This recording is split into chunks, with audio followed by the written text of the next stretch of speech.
In the annals of ancient mythology, tales of hubris and downfalls are a recurring theme. Much like the tragic tale of Cassandra, cursed to utter true prophecies that were never believed, Jamal Bowman found himself in a precarious position. Bowman's actions related to issues like Iron Dome funding were seen by myself as appeasement to uncompromising Zionist zealots, contributing to his downfall among direct constituents and those who may have, who may have expected a different stance. Despite his attempts to navigate the political landscape, so to speak, including his controversial vote for Iron Dome funding, in which he framed as a strategy to play the quote-unquote long game. Bowman suffered a brutal defeat, losing by 17 votes. 17 points, not votes, in the recent primary election. His political end serves as a stark reminder of the uncompromising nature of Zionist zealotry, a force which our guest, Jose Vega, is determined to confront. Cassandra's prophecies were always accurate and truthful, somewhat, but not completely, like Bowman's warnings or remarks that might have been dismissed by his constituents and colleagues, definitely by me. Cassandra's fate included being ignored and isolated, much like Bowman facing significant opposition and defeat despite efforts to appease his eventual destroyers. Today, we have the privilege of speaking with Jose Vega, a passionate and determined candidate running against Ziocrat incumbent Congressman Richie Torres. In the wake of the recent primary election in New York's 16th congressional district, which saw an unprecedented influx of funds to unseat Representative Jamal Bowman, Jose Vega is stepping up to challenge the influence of powerful lobby groups and bring a fresh, independent voice to Congress. The recent election was marked by nearly $25 million spent, primarily by the Zionist lobby and enforcers like AIPAC, to replace Bowman with their preferred candidate. George Latimer, that was the candidate that they replaced him with. Despite his efforts, including his vote to appease the Zionist efforts for the Iron Dome funding, in a misguided attempt to play the quote-unquote long game, Bowman suffered a brutal defeat, losing by 17 points. This outcome highlights the uncompromising nature of Zionist zealotry, a force that Jose Vega is determined to confront. With a commitment to true representation and a vision for a more just and equitable society, Jose Vega, over here, aims to catalyze change within the Bronx and beyond to the international stage as one of the most powerful people in the world, a U.S. congressman. In my opinion, his campaign seeks to inspire residents to take an active role in their own governance and break free from the influence of powerful, single-issue lobbyist groups like AIPAC. And so my first question for our guest, Jose Vega, whose website is in the ticker tape. My question is, reflecting the recent primary election in the 16th congressional district, what are your thoughts on the outcome and the unprecedented amount of money spent to unseat somebody who I consider to be AIPAC's used hooker, who was just thrown out of bed because he said he crossed the line of these uncompromising people to unseat, Jamal Bowman, AIPAC's used hooker. Well, all right. So, first of all, quite an introduction. Thank you. That was quite a. I've never been introduced that way before, so you're the first to ever give me the introduction. Thank you. Well, I don't even know where to begin to talk about my thoughts on this. I mean, where should I even start? I don't know. It's difficult to pick a starting spot because there's just, well, first of all, there was the money, of course. There was the fact that Bowman was just an incompetent congressman to begin with. It's why I was yelling at him 2 years ago. There's also the fact that the entire squad was completely incompetent as well to actually defend against this. And most importantly, these leftist infrastructure programs like Justice Democrats, the Sunrise Movement, the DSA, whatever, have fallen apart and actually can't organize against a real threat when it's presented to them. These things are just controlled opposition. They were never meant to actually fight against AIPAC or fight against the big money lobbying groups. One of the points that I was making was that the Bronx portion of his district, only 20% of it actually came out. So the Bronx has really big clusters of neighborhoods in his district called Co-op City and Edenwald. These are two big neighborhoods, very condensed, very densely populated neighborhoods. Only 20% of them came out to vote. That, if 60% came out to vote, it could have been a tight race, but it wasn't. Only, I think something like 100,000 people actually came out to vote, and only 8,000 people from the Bronx actually ended up coming out. That's a little sad, and it just goes to show you that Bowman isn't really was never actually in a position to fight back against an establishment Democrat like Latimer. And frankly, I don't even think they needed to spend that much money to take him down. They already redistricted the place. Redistricting was a reason why he lost. Yeah, I don't deny it. They took out a lot of the Bronx and they put in more of Scarsdale and more of some of these richer areas in Westchester County. So the fact is, Bowman was just used as an example. They lynched the guy, just to put it lightly. And that's what happened. I mean, and they picked a really good person to run against him because Latimer is just known by everyone in Westchester County. He's the county executive. He knows everyone's name. People know him. People just call him George up there. So the entire deck was stacked against Bowman, and they weren't ready to actually fight. They weren't ready to tell the truth. They weren't ready to say, well, Hillary Clinton endorsed Latimer and she's an AIPAC tool and a Zionist tool. They weren't ready to really take the fight and say, it's not just mega donors, as Jamal Bowman likes to say, because they fund people like his best friend, Hakeem Jeffries. They fund a lot of Democrats. $11 million has been poured into Joe Biden from AIPAC. I mean, right? So this isn't just MAGA money. This is our entire government. And Bowman wasn't ready to take that kind of fight, and neither were these establishment Democrats as well, neither these establishment organizations. So that's ultimately, in a nutshell, I think, the kind of environment and conditions around this. Okay, so yeah, you do believe that the influence of major lobby groups like AIPAC pose a fundamental threat to our governing processes. And so, how do you plan to counteract this influence in your campaign? You're facing up a pretty heavily funded guy, heavily funded by, Zionist lobby money. If you would just outline some of your strategies in how to combat that sort of influence and how the demographics shape up to really secure your win against a guy who has just completely distorted the popular American view against Zionist imperialism.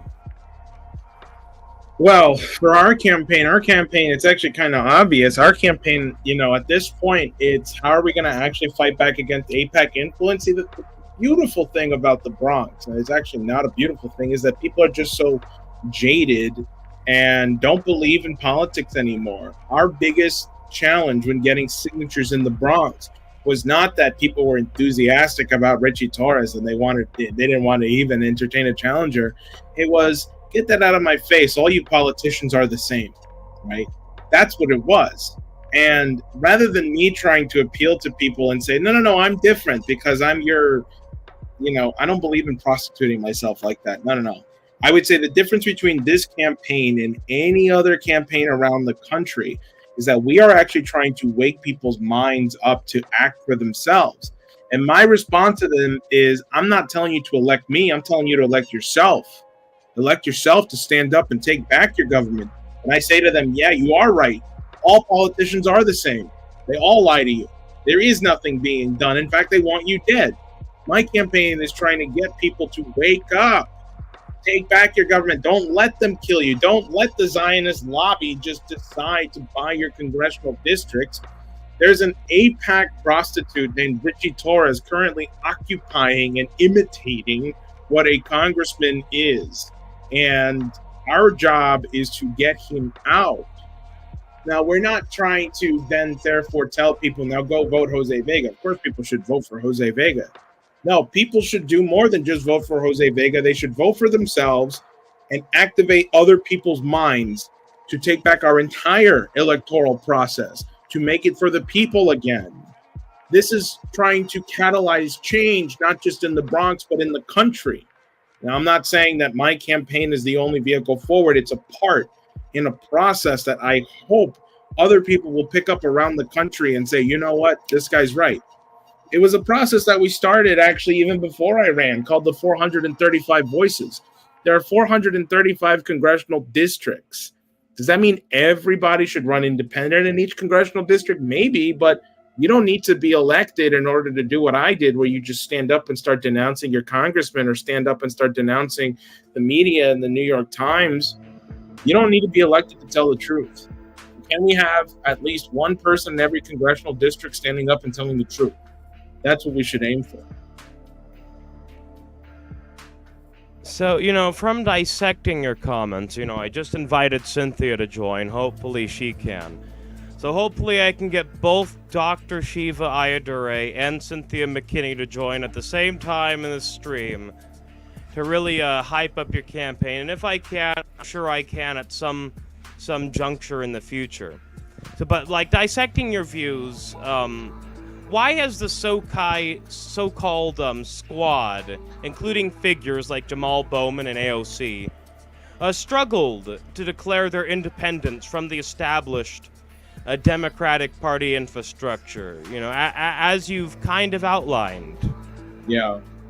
Why have they struggled to declare their independence against the party infrastructure? Well, that's easy, because the party infrastructure is what actually keeps them there.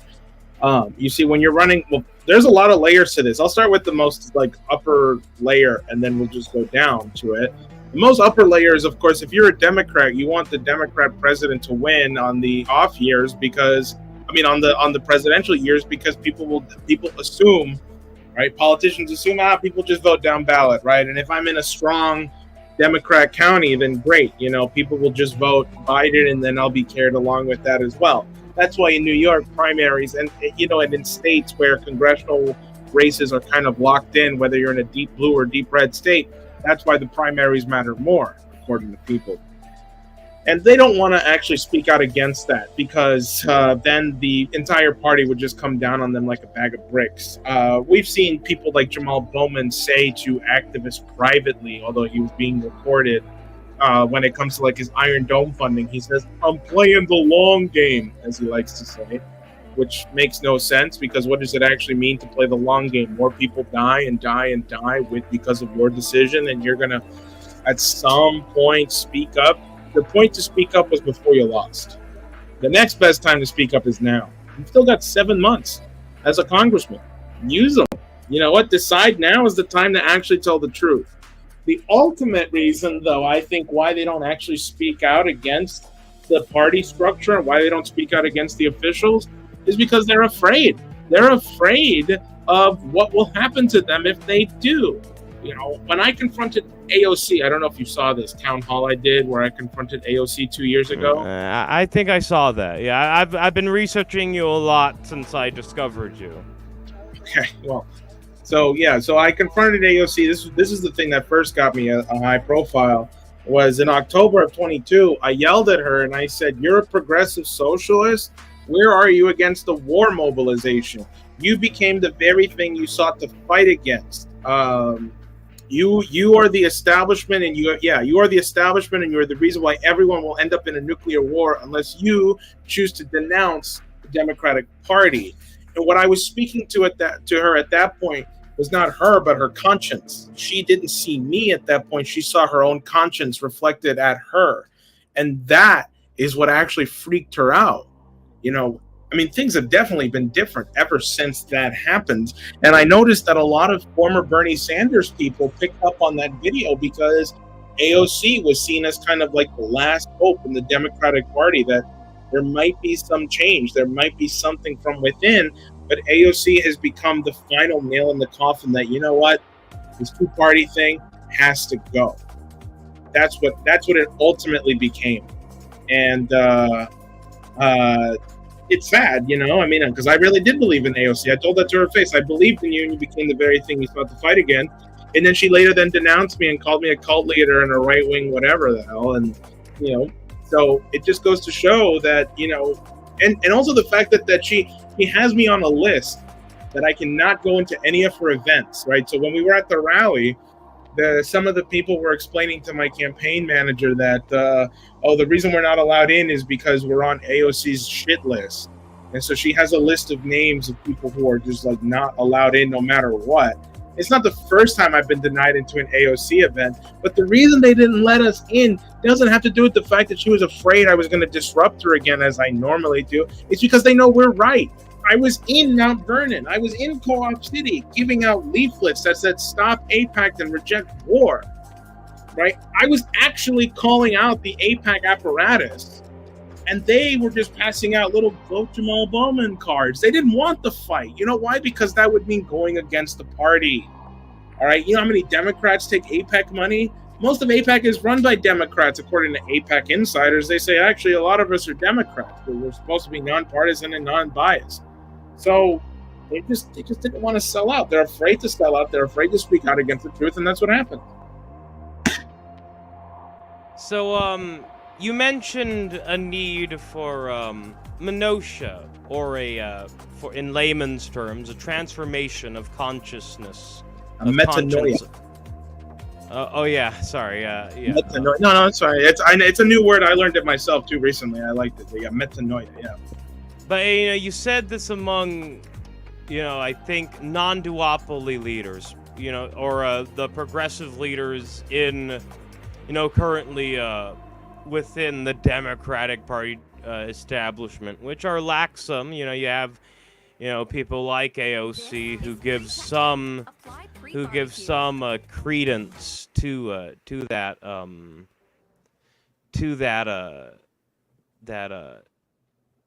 the sort of language that you put forth. But what do you think? What specific actions or statements do you believe that those still entrapped in that Ziocrat circle, have made to truly represent their constituents and challenge the status quo, if any? I saw you recently quoting, AOC in a tweet. I don't want to, frame that in a inaccurate way, so I'll just let you take it from that point. Oh, well, I was quoting what AOC should have said, or what Bowman should have said. Well, there's a few things how should I take this? What this race required, and the rally was in my district, by the way, in New York 15, which I thought was just like absolutely absolutely insane that they couldn't even get a permit in New York 16, where Jamal Bowman was fighting for his life back then. What it required, when I said metanoia, or when the statement I put out was a metanoia or a transformation, it required admissions of people telling the truth. It required Jamal Bowman to say, you know what, man, I don't understand the Ukraine war, because he doesn't. I mean, he was confronted multiple times on it, not just from me, but from other people as well. And he has openly said he doesn't know what a Donbass is, and he doesn't know what Lugansk is, even though these two regions were kind of the powder keg that started the war in Ukraine. It took an admission of him saying, I don't know how this war even started. I don't understand it. I just know it shouldn't be happening. It shouldn't be happening. It required AOC to say, you know what? A lot of the party's bullshit, and she would have had to unendorse Joe Biden. And Bernie Sanders would have had to say, well, you know what? I lost in 2016, not because of Vladimir Putin, because of Hillary Clinton. If those three things had happened, I genuinely believe this race would have gone differently. I'm not saying Bowman would have won, because they would have rigged the vote against him at the end of the day. I'm saying it would have gone different. He would have walked out of there with his head held high, and it would have sparked something in the country where people would have become outraged and said, oh my God, we're confronting with the truth. This is all about confronting the truth of actually what happened. People want to talk about peace and reconciliation, but they don't want to actually go through with what that means, because that hurts, especially if you're in Bowman or AOC's, or especially Bernie Sanders. If you're in their position, to look back on what your base has been built on lies, and then turn around and tell the base that you built, hey, this has all been built on lies. That's not an easy thing to do, but it's a necessary thing to do, and it is the only way you can actually heal the country. If they actually decided to do that, that's the only way they can redeem themselves. And when it comes to our district, I mean, we're just going to tell the truth straight out. That's it. We are building a base on truth. We are building a base on what this actually is. Richie Torres is clearly bought and sold. Now, yes, I also do represent Riverdale. A lot of people in Riverdale are pro-Israel. Okay, understood. There's also a lot of people in the South Bronx that are not pro-Israel and pro-Palestine. I don't necessarily think you have to see the issue in a pro-Israel or pro-Palestine stance. I think a lot of people want a ceasefire. I am in favor of a ceasefire, of course. People talk about the hostages. The hostages should be released, just like the war should be stopped. 40,000, now 45,000 dead women and children is absolutely abhorrent. There is a role here that the United States and China and other countries can start to play in redeveloping Palestine so that it's truly sovereign, so that you can actually rebuild it, so that in the next 5 to 10 years, if the Palestinians want it, which I don't think they wouldn't want this, but if they want it, it can look like Shanghai or Beijing. It can be completely remodeled and redeveloped so that people, when they have the right to return to Palestine, as is granted to them by the UN, they have a right to return and come back to something. Yeah, so, your campaign, on top of that pretty strong statement in favor of, people being able to have their homes back that were so brutally taken from them, by Zionist forces. I also want to get to, how your campaign emphasizes the importance of citizen engagement and self-governance. How do you intend to inspire and mobilize the residents of the Bronx to elect themselves and take an active role in their own governance? Well, first, that's what's so easy about the campaign, is that the campaign is like a quick, easy way to mobilize people. You use the fact that there's this charade called an election year, and you use that as a way to kind of provoke people into thinking and getting people to actually start thinking. We are going to be provoking people to think by being in the streets and actually educating them on the roots of what the United States actually is. That's the way we're going to start teaching self-governance. I live in the district where one of the founding fathers, Gouverneur Morris, that's a name a lot of people don't know. Gouverneur Morris is buried. He's buried here in the Bronx in St. Anne's Church. And the Bronx, or Gouverneur Morris, he is the author of the preamble. I think people know the preamble, the "We the people." All right, we the people of the United States, in order to form a more perfect union, establish justice, ensure domestic tranquility, provide for the common defense, promote the general welfare, and secure the blessings of liberty to ourselves and our posterity, do ordain and establish this Constitution for the United States of America. That is Gouverneur Morris.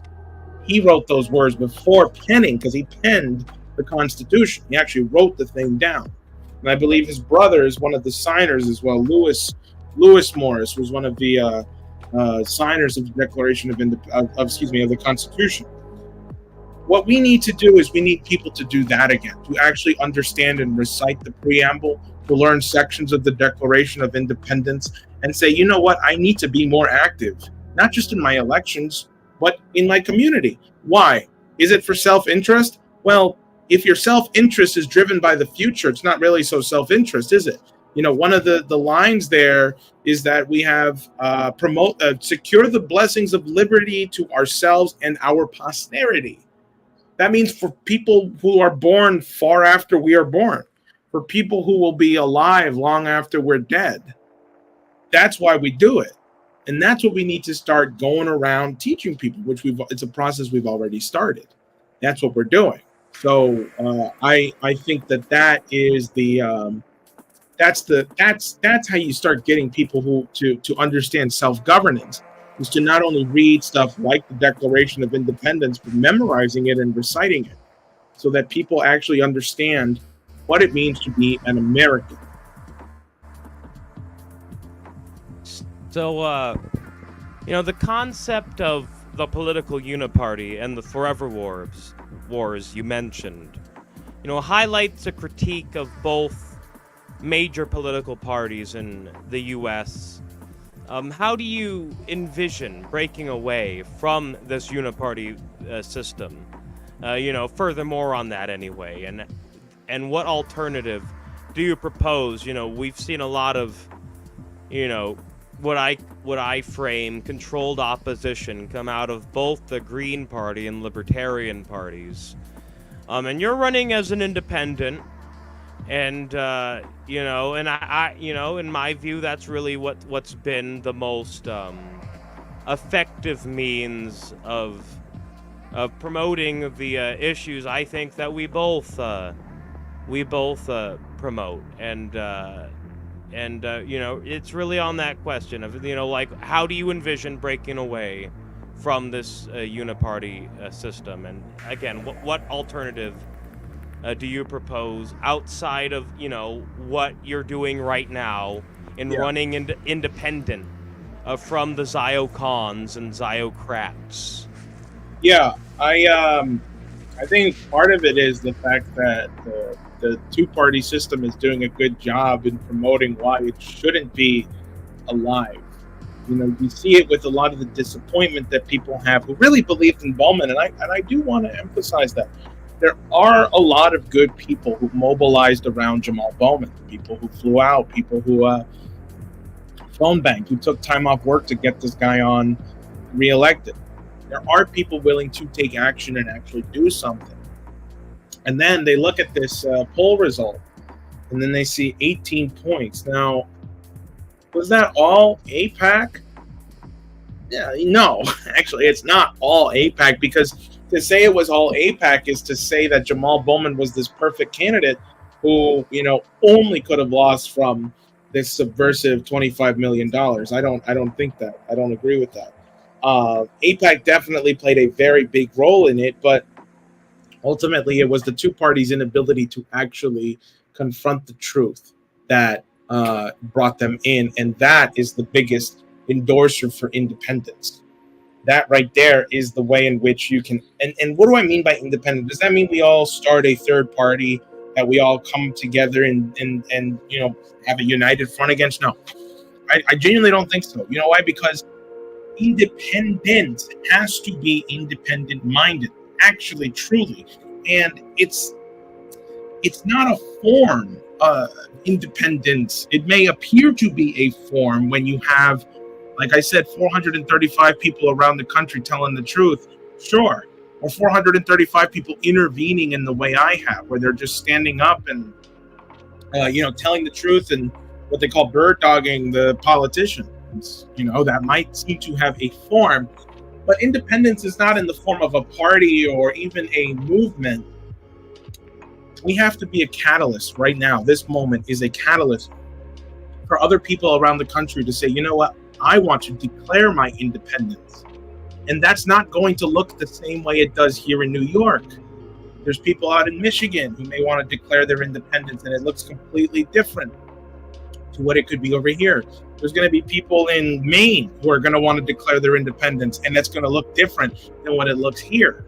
But it will all be united by one principle. That is no strings attached. We are committed to a principle of independence because the truth is independent. So they're all united by truth. That's independence. And that's what we need to get people endorsing, is starting their own independence. And I don't think you can put that under a singular banner.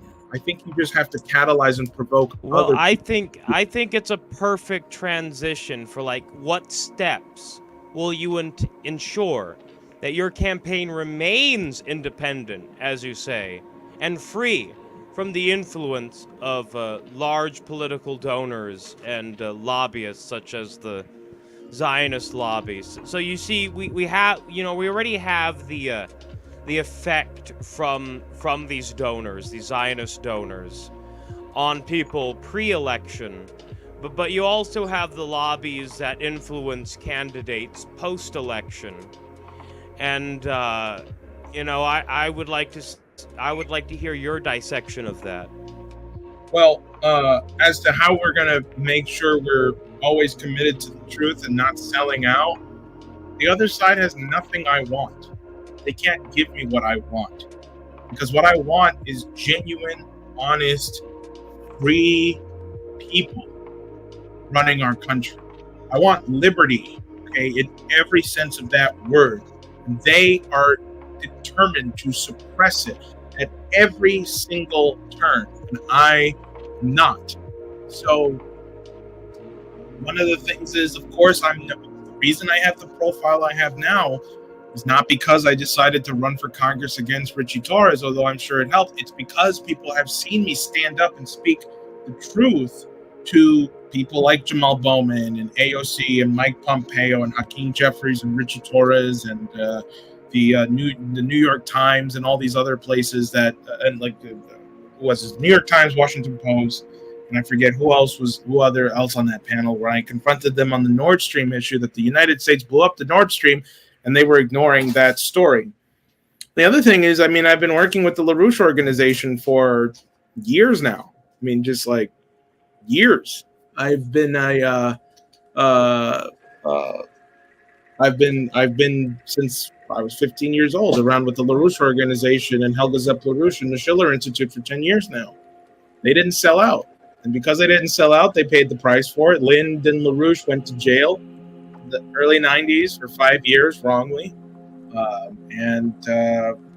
They've been slandered, and they've been given this radioactive title that exists today. But because of their persistence to not sell out, that's been their reward. But I'm proud to associate with the LaRouche organization because I know what they actually are. Everything I am and everything I believe is because of my association with this organization for 10 years. And that's something I will continue to carry with me for the rest of my life, no matter what happens. And I personally have my slight disagreements with it, but you're absolutely correct. We have so many ideologies, be they LaRouche, be they McKinneyite like I am, or be they even the Groypers, which I share maybe half of their sentiments about the situation we're facing now. And I think that's generous, but they would roast me otherwise. But I always take on dissident comments, whether they be from, any ideology, any take other than really the Zionist ideology, which has been really the most genocidal at this point. But given the fact that I do say that I take on dissident comments, I'm going to take on one right now with you from this Michael Voss saying that so Dem voters were mere pawns, each bought off by the pack. Your logic, which is the progressive reimagining, makes no sense. And which I say to that, no. I don't personally classify myself, as a progressive. This is an American imagining, not reimagining. So many people, wherever they really fall on the political spectrum, at this moment, when you see so many people being brutally killed in the Gaza concentration camp, of course everybody's focused on that. It's the most brutal example of violence in the world. But that's my rebuttal to this guy's comment. What might be yours? Well, I mean, to some extent, Dem voters were not each of them were bought off by AIPAC, but the problem is there's a lot of division in Westchester right now because a lot of them are pro. What does it actually mean to be quote unquote pro-Israel, right? That's the kind of problem. And there's this equation that, well, okay, if you're pro-Israel or if you're pro-Palestine, that must mean you're an anti-Semite. That's what they've equated it, right? That anti-Zionism is anti-Semitic. That's just wrong. Real Judaism is not Zionism. Zionism is not Judaism. And the AIPAC lobby has convinced a lot of Americans around the country that Zionism is Judaism, and any criticism of Israel is therefore anti-Semitic. It's just not true. And that's what AIPAC has done to the voting, to the people who vote. I was in a town where I was passing out my leaflet that said "Stop AIPAC and Reject War," and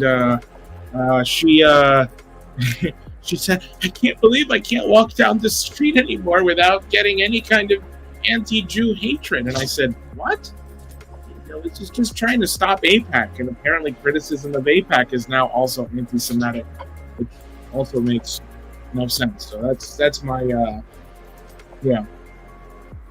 Okay, so now I have a more serious question outside of that dissident commenter, which again I do say I take on, dissident comments because, I would hope that that same karma be repaid to me, that, I can speak in a room that is, in opposition to what I might have to say, but I can still be heard regardless. I try to stick, true to that principle.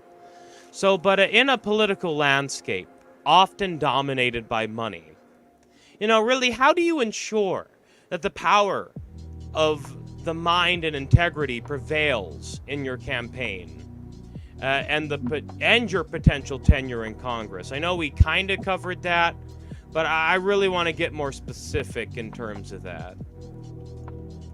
Yeah, wow, that's okay. Yeah, that's a great question, actually. So I know we touched upon the education a little bit, and we have an office now. I mean, hopefully this is the last time I have to do an interview in my bedroom and I'll have an office.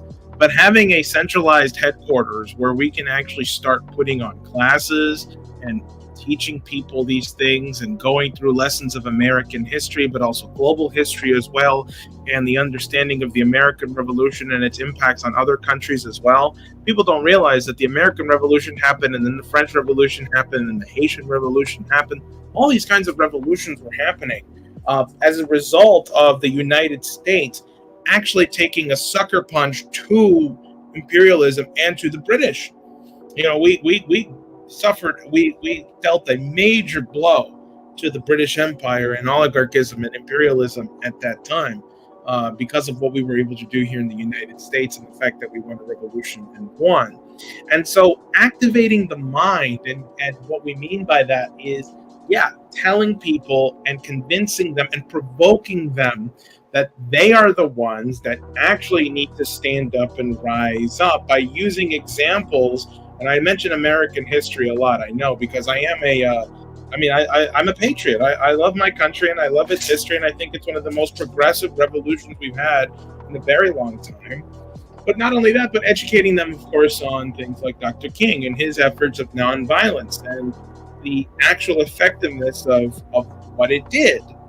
And if this requires us to be in the street, and then getting that person who is either inspired or moved by our ideas to then say, okay, well, now you have to become an organizer with us. And it is your job to educate the voting base. Because that's if we're talking in Platonic terms about what an electoral body is, an electoral body is a group of people who deliberate as to who they actually want ruling them, whereas modern politics today is prostitution. It's you should vote for me because I dress better. You should vote for me because I'll say the things you want me to say and not actually do for them. Whereas we are actually trying to re-educate a segment in the Bronx of people through American history, global history, poetry, and culture, waking people's minds up so that they become educators themselves.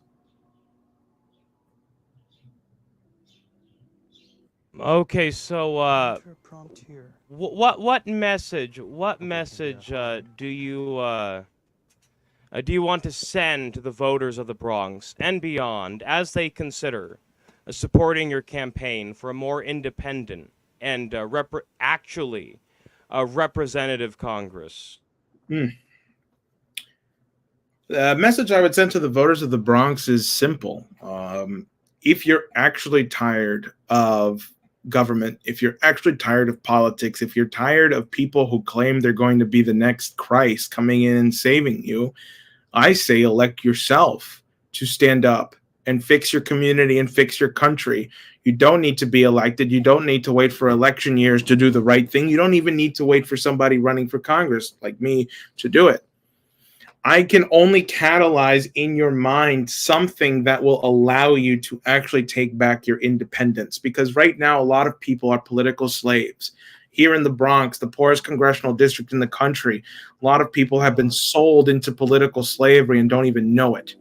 We need to make people aware, and I'm making you aware that you have been sold into political slavery. And now is the time to stand up and fight back and free others of that political slavery.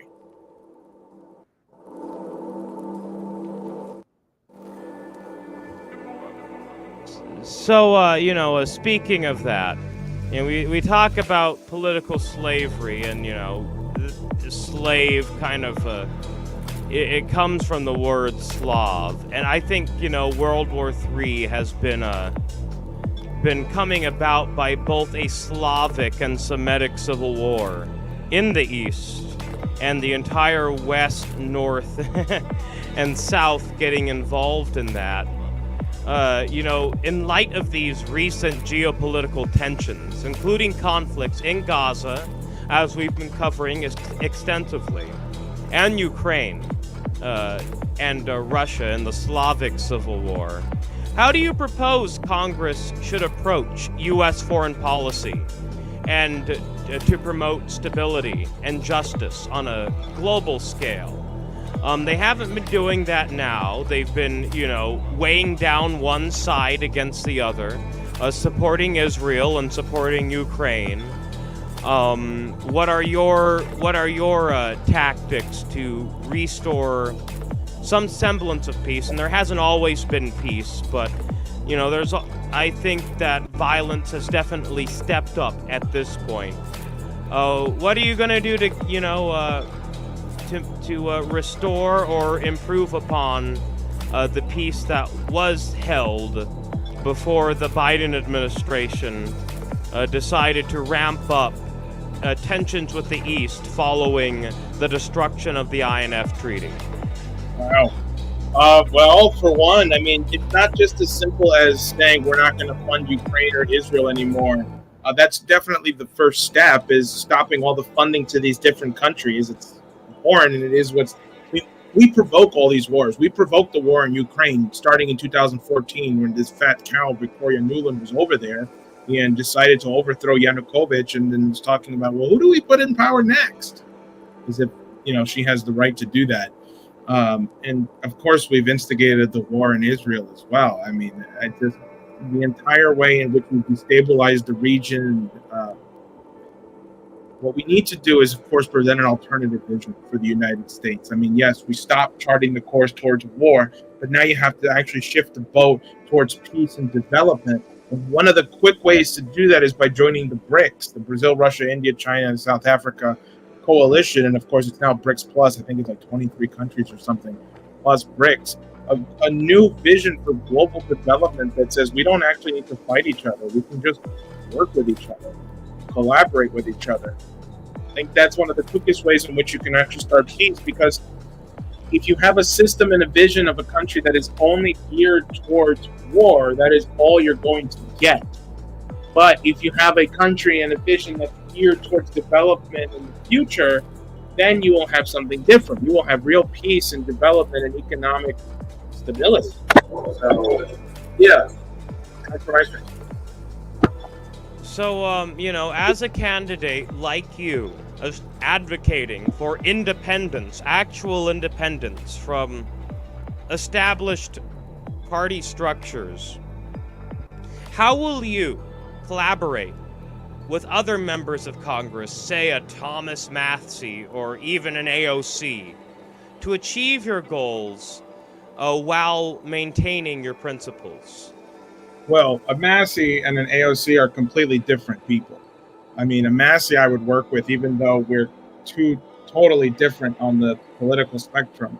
An AOC, I don't know if I could work with an AOC or not, but I don't know if I would work with any of the congressmen. I think if I were to actually win tenure in the Congress, if I were to actually win my campaign, I think I would just dedicate the next 2 years to being a disruptor in the way that Claire Daly and Mick Wallace are in the EU Parliament, just telling the truth. I mean, of course, I'd be an advocate for the people of the Bronx and the people who got me elected, and I would do everything in my power to make sure I could give them the resources to do it. But we should be honest and real here. If I'm actually elected to Congress, they're not going to give me any committee seats. They're not going to let me pass any real legislation. They'll barely let me vote. And let alone, if I were to win on November 5th and I get the results back at 10 p.m. that I win, I would be surprised if I get to wake up the next day. I'm just being straightforward with you. I would be very surprised if I get to wake up the next day, let alone make it to the swearing in ceremony. That's what I'm actually up against. So I would just dedicate the next years of trying to get other independent candidates in there, washing out, turning our Congress inside out, because I think over 300 congressmen take money from AIPAC. They're all bought and paid for. They're all corrupt, and they all need to go. We replace our Congress with some actual good congressmen, and we take our government back that way. That's how we do it, and that's what I would do. I wouldn't try to work with them. I wouldn't try to pass any serious legislation, because the orientation of the country right now is shifted so that any little policy or any little law you pass has no real effect on the actual change, on the actual country as a whole. I do need to get going in just a few minutes, so I'm just letting you know. But yeah. Okay, then I'll ask one final question. I'm gonna start reacting to the debate. I have my own candidate in the debate. I don't know who your candidate is, but my candidate for president is not one of the two that are being, hypened up by social media. I'm supporting Dr. Shiva Ayyadurai, the inventor of email, for president. He's an independent candidate, much like you. That's what we're going to be doing after a short break after our interview. Since you have to go. Finally, how do you envision your role in Congress contributing to a more inclusive and representative system, particularly in challenging times like these? Will be our concluding question. It's a good question. I think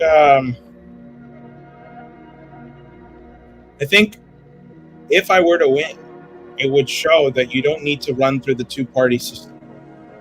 I know we're speaking in the subjunctive here, that if I were to win, I don't even think I need to win at this point to actually spur some kind of change where people want to declare their independence.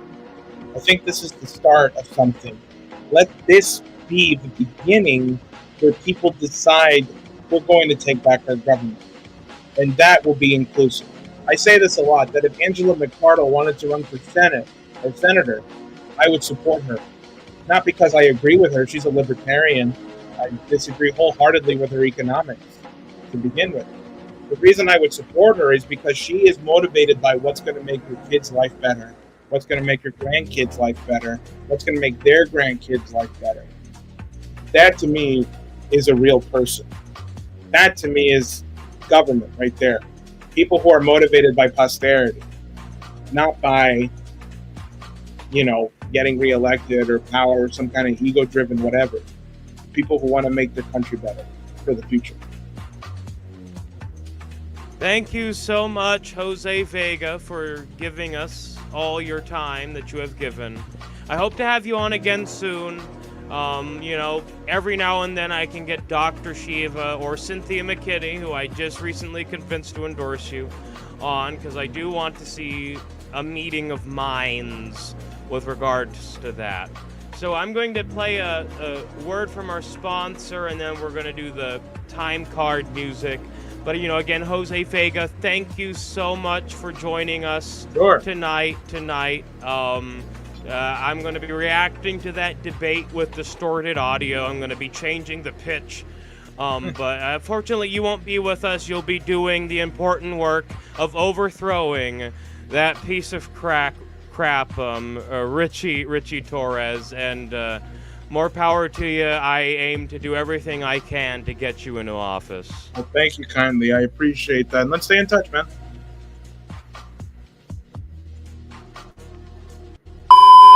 Tonight's episode of Rec Streams is brought to you by Raid Shadow Legends. It is an immersive online experience with everything you'd expect from a brand new RPG title. It's got an amazing storyline, awesome 3D graphics, giant boss fights, PvP battles, and hundreds of never-before-seen champions to collect and customize. I never expected to get this level of performance out of a mobile game. Look how crazy the level of detail is on these champions. Raid Shadow Legends is getting big real fast, and you should definitely get in early. Starting now, I will give you a huge head start. There's also an upcoming special launch tournament with crazy prizes. And not to mention, this game is absolutely free.